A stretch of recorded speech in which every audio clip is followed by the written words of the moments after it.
How important is it for either camp to set the tone on day one of the impeachment trial?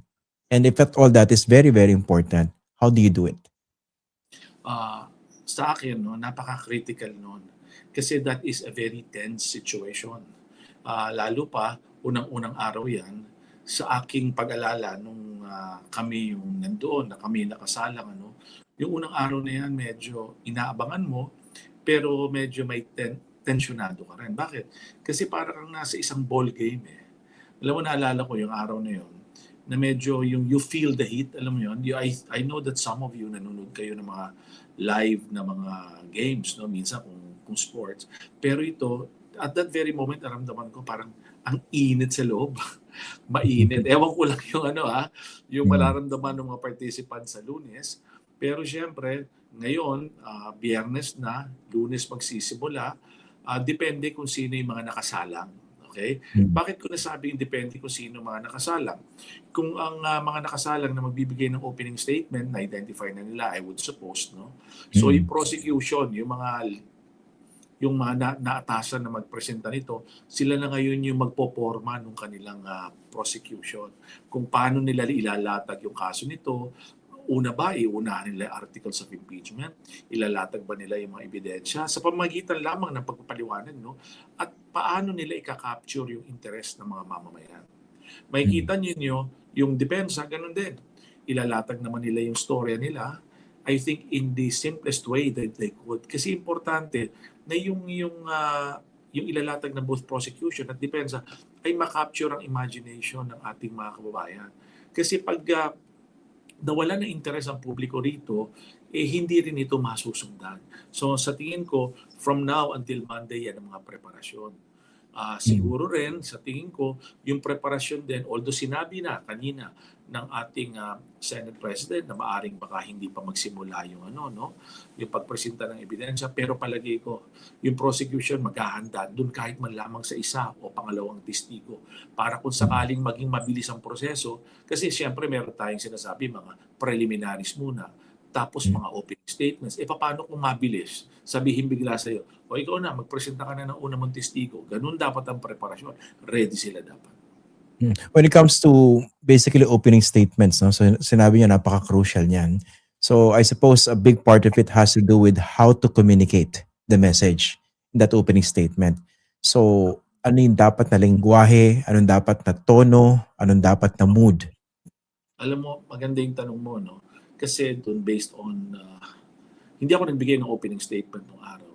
Pero sa team ko, pinakamaganda dito, Tagalog.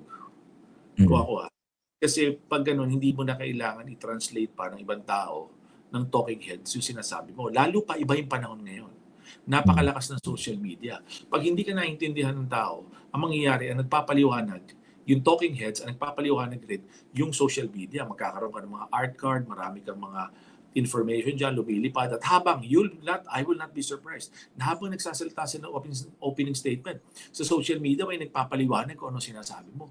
May iba, Mm. sinasang-ayunan ka, may iba, nagdi-disagree sa'yo. So, napaka-critical. So, I think, ang kanilang dapat gamitin dito is yung opening statement or lingwahe na makakam across ng maliwanag doon sa mga kababayan natin. At yan ay Tagalog, Mm. Filipino. Kaya lang baka naman sabihin nila parang bias. Hindi lang naman Filipino, Tagalog ang nakaintindi, di ba?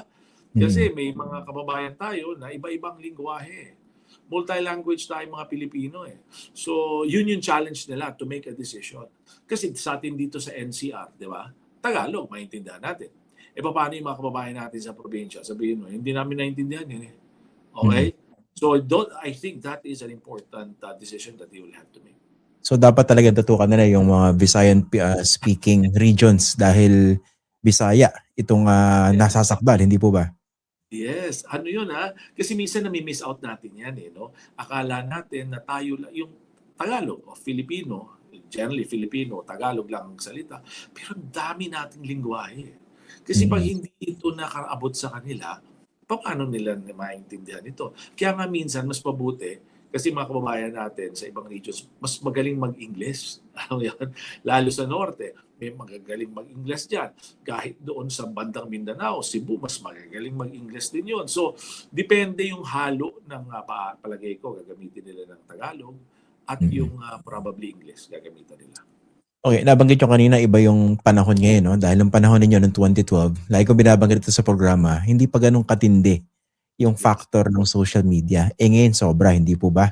Pwedeng yung Tama. gusto mong mensahe dun sa actual trial, hindi yun yung pag-uusapan sa social media. Naisip ko, no, would you suggest, would you be, would you think this is a good idea rin na, for instance, yung prosecution tsaka yung defense, meron silang pareho-pareho, ang kanya-kanyang social media teams na habang dinideliver, let's say, opening statement, sila yung nagpapalipad ng mga art cards na yan, nagpapalabas ng mga vertical videos to be able to somehow get a better grasp of the narrative that they would want people to remember. Maganda yon in an ideal scenario. So, kung ako yung nandiyan, kunyari ako yung may call kung paano to gagawin. Sabihin natin, bukas ang isipan natin sa social media. Siguro, pinakamaganda dyan is yung social media regulated nila. For instance, yung team ng social media ng prosecution o depensa, ito yung team namin ha. Ito yung mga expectin ninyong lalabas. Ito lamang ang lalabas na platform. Maganda yon. Kasi doon mo makikita, mariregulate mo rin ano yung nilalabas nila. Kasi nung panahon namin, ang sitwasyon, kaming mga spokesperson, kasi sa akong spokesperson, kami nagpapaliwanag, kami binabantayan kung sang-ayon sa nangyayari. Pero nga ngayon, iba. Kaya I think your suggestion is okay, basta regulated nila. Kasi pag pinabayaan mo, let's say, sige, social media prosecution depensa, bahala na kayo, nako. Hindi mo alam kung saan ang gagaling ang information. Baka mamaya 100 potential na platforms yan. So, hindi mo rin, di ba? Siguro naman nakita mo yung Christian na medyo mahirap kung saan ang gagaling ang information. Paano po yung challenge ng Kasi kayo, mga abogado, di ba meron kayong sariling training. Iba yung takbo ng isip ninyo, no? Very systematic, very evidence-based.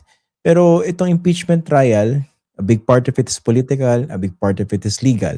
At marami kayong kakausapin doon sa impeachment court mismo, hindi naman abogado. Tapos yung publiko kausap ninyo. Ang tanong ko po rito, how do people like you and others who will be part of this impeachment trial with such legal training, how can they overcome the challenge? Hindi pong, pag tinanong kayo, teka, utak ko, abogado eh. Alam ko yung sagot dyan, pero pag sinabi ko yung tamang sagot dyan, baka hindi maunawaan ng tao. Yeah, exactly. How do you overcome that? Alam mo, hindi kami, ako in particular, hindi ako nag-prepare dyan eh. Kasi yung yung sitwasyon yan, siyempre bilang abogado, ang kasanayan ko abogado, 20 years ako na abogado, nung bago ako sumama doon, alam mo ba na hindi mo talaga ma-capture yung communications until you're there. O wag lang yung bihasa ka, yung talagang involved ka doon. Kaya lang siguro ang naging magandang aspeto lamang doon sa pananaw ko nung panahon namin is meron kaming background. Ako in particular, nagtuturo kasi ako. So, doon ko dinala ang discussion sa let's just do it by informing them. Let us not fall into the trap na ang gagawin natin, nagko-conclude tayo tapos kinakambyo natin kung saan natin gusto dalhin ng publiko. Kasi you'll be surprised. You'll be surprised yung mga kapwa natin Pilipino. Lalo na yung nagmamasid dyan, yung talagang susubaybay dyan. Pag binigyan mo na accurate information, masusundan nila eh. So yun yung, tama yung observation mo kasi a lawyer is trained to have a legal mind. The language, the manner of presentation. Pero magugulat kayo dyan sa mga, palagi ko, magkabilang team na yan, prosecution at ng depensa, magugulat kayo. Merong lalabas dyan na kahit sila magugulat sa sarili nila na i-communicate pala nila. Kasi hindi mo yan sinasadya eh. Ang intention kasi ng team, basta may mga tagapagsalita, basta kayo lamang ha. Nung nagkataon, babalikan ko yung 2012, wala eh. Hindi kami tinuruan, tinrain. So, nandun na lang kami, nakasusog na lang kami, doon binigay kami ron. Sige, bahala na. Ganun, bahala na. Pero may magugulat kayo dyan. Sa magkabilang team, meron magsasalita dyan na hindi rin nila akalain na kaya rin pala nila. Sa observation ko rin po dun sa nangyaring trial ng 2012. No? Tsaka ngayon, tingin ko isang challenge po dyan yung paano kayo maglalaban in terms of quotable quotes. Yes. Without diluting or oversimplifying the issues. I remember nung panahon nyo, di ba, isang effective dyan yung nagsalita si Congressman Pariñas eh. Sabi niya, palusot. Ay, diba? Parang soundbite. Yes, soundbites. How crucial yung ganun debate while maintaining the substance of the discussion. Alam mo yung kasi ngayon, yung soundbite, to be straightforward and honest about it, noong mga panahon na yun, una, hindi kami aware doon. So kami, nagbabato lang kami ng information. Kung meron kaming nasabi na hindi namin sinasadya, pinipick up ng media yon na soundbite. For example, meron ako nasabi noon na para naman kaming pusa na nandun na kami sa isang parang nasukol na kami sa gilid. Ganyan ganon. Kaya lang, yung soundbite na yan would be useful and effective depending on circumstances at a given time. Yung kay Senators, hindsight looking back, yung kay Congressman Fariñas, kaya siya naging effective at that time, katatapos ni CJ Corona, tas medyo shaky na yun. Alam niyo yun? Yeah. So, katatapos yun So, naging useful yon dun sa So, your soundbite or your, sasabihin mo na lang, slogan or what have you, will be effective to the extent of the circumstances at a given time. Okay. Again, speaking of setting the tone on day one, gaano po ka-importante yung wow factor? Ito po ibig sabihin ko, no? Kasi sa inyo, nung panahon ninyo, may wow factor Dahil yung lineup ng defense team, you were described repeatedly sa mga media reports as an all-star cast. Tapos yung namuno sa inyo, si former Justice Serafin Cuevas. Kumbaga yung presence pa lang, may dating na, di ba? Nandun yung gravitas Siya at yung buong team. So, importante rin po ba yung ganon? Let's say in the current context that we're talking about now. Maganda sana yun. Pero palagay ko nag-iba na yung terrain ngayon Kasi nga noon, limited yung pag-roll ng information. So ang tao parang nakatingin sa TV, sa broadsheet, sino ba yung mga yan? Sino? Ganon, di ba? So na-filter noon. Ngayon hindi. So ngayon, ang isang tao or isang team, pwede nila i-highlight napansin mo? Pwede nila i-highlight. Yung mga iba-iba platform ng SOCMED, pwede nila i-highlight yun. Ngayon, mako-confirm na lang yan pag nag-perform sila. And forgive me for using the word perform, yung parang nagpresenta sila ng kanilang ebidensya. Doon mo maano yun. Doon mo makikita. At dyan nila makakapture ang interest ng publiko. Kasi sa ngayon, may profile na yung mga yan. Napalabas na sa SOCMED, di ba? Nalabas na yan sa lahat. So, yung performance nila, legal performance nila on day one, critical yon. Kasi yun magiging batayan kung babantayan sila, susubaybayan sila. Ayos yun Naintindihan ko. So yung mga tao susubaybay doon, gano'n. Alam mo, isa akong tanong sa inyo. Yes. Ito, I'll ask about your experience then. Saan ba kayo mas kinabahan nun? Yung magsalita sa courtroom o sa impeachment court? What you call this? Yung sa court, siyempre medyo kami doon, medyo familiar kami kasi umaapir kami madalas. Yung sa impeachment court, sinabi ko naman sa'yo, di ba? Yung, lalo na yung unang araw, talagang pakiramdam ko, ito na ba to? Nakaupo kami. Maramdaman mo kasi, siyempre, and I would say I was 14 years younger then, di ba? So yung tinitingnan mo, parang nakatingala ka doon sa mga senador. Ganun Lalo na let's say, kung bata-bata ka, So parang namamangha ka rin, di ba? So, pero as you move along, nung several days na thereafter, nakikita mo na you're going through the motions. Parang trabaho to Sige, improve natin sarili natin. Trabaho ito. Magawa natin na maayos. Ganun. Noong una, medyo yung bang meron kayong, sabi mo wow factor, ikaw yung mangha, isa ka sa mangha na participant ka doon sa process. Paano pala, attorney, yung Kasi, kunwari, out of bounds, let's say, in defense o in prosecution, pwede siyang i-call out ng ng impeachment court judges, hindi po ba? Pero paano kung yung out of bounds, yung yung impeachment court judge mismo? Paano yun? 24 yan Although bawas na ngayon, 21 na lang. Ay, sorry. Napangunan ako. Ginawa mo na kayo 22. Kung ma-arresto si Marcoleta, magiging 21. Okay, 22. Alam mo, Christian, kahit sa hukuman, hindi mo pwede sabihin, judge, mali ka. Ganon. Yeah. Ayaw mo i-offend ang judge. Hindi mo pwedeng kasi ang pinakagagawin mo, inhibit mo siya. Kasi hindi ka pwede, objection, Your Honor. Hindi mo pwede siya objectan Hindi mo sabihin, Your Honor, I'd like to manifest. Mali ang sinasabi mo, Your Honor. Hindi pwede yun.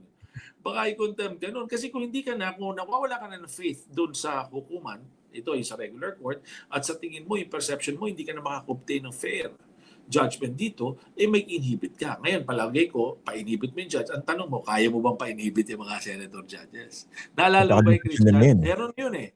There was a move. Ewan ko naalala mo. Kami yung nag-move noon na may 2 senador na i-recuse. Pero wala lang. I do not recall na nagkaroon na epekto ni wala. So, you will have to take the stride dito, both parties, prosecution. Okay. Opo. Kaya ko iniisip, kaya ko po naitanong yan. Kasi syempre, kasama naman sa rules nila, dapat meron political neutrality. Pero I'm not that convinced na instantly or automatically, some of them, if not all of them, would abide by that. Lalo yung iba dyan talaga nakapagbitaw na ng mga salita, hindi po ba? Paano kung umabot yung pagkakataon na yung senator judge mismo, tila nag-aabogado for either side? Paano yun? Well, i-presenta nyo pa rin ebidensya nyo. Huwag nyo siyang i-offend. Hopefully kasi yan, alam mo ang tingin ko ganito nakatutok ang tao dito, di ba? May social media yon. Palagay ko yun yung magbabantay sa kanya, hindi yung mga abogado Kasi yung mga tao sa ground, sasabihin yan, siyempre, gagalang ka, susundin mo. Kahit naman kami abogado, pag hindi kami sangay, magkakamot na lang kami. Pagbalik namin sa mga opisina, ano ba ito nangyayari dito? Ganon. Until such time that you will have to assess, pa-filean ba natin ito? Papa-inhibit ba natin ito? Ganon. So, pagkalang lang. Ngayon, i-think ko, ang iba rito, involve ang public. So, pag yan, sumobra sila, palagay ko ay hindi sila tatantanan ng mga nanonood, hindi yung mga abogado.